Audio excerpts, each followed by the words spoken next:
I want to commit to Olbejeta that what you're doing here, you have the government of Kenya's support.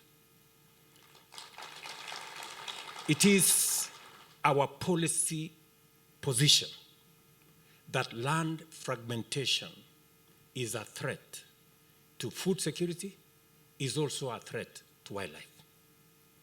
And it is the reason why, for example, we have a whole housing program in Kenya, because a lot of agricultural land is being threatened by construction of houses and doing all manner of things.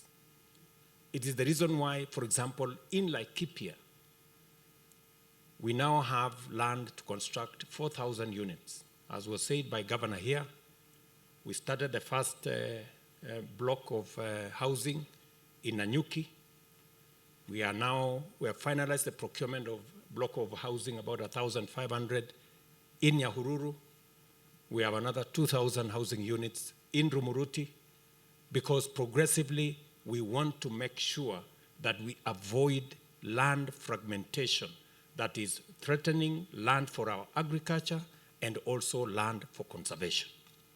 And therefore, you have our support as government in making sure that we use the land we have, whether it is for agriculture or for conservation, we use it sustainably.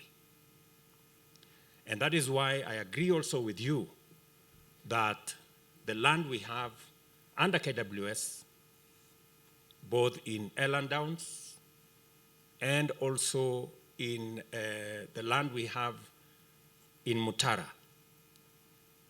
I have already instructed the minister here to work with her colleagues so that we create an ecosystem for wildlife here that is not only going to assist us continue to do the great job that Olbejeta is doing, but now working with KWS and working with ADC, we can build a bigger ecosystem for wildlife, but also we can fence off some of these areas that are threatening local communities where they're increasing human-wildlife conflict.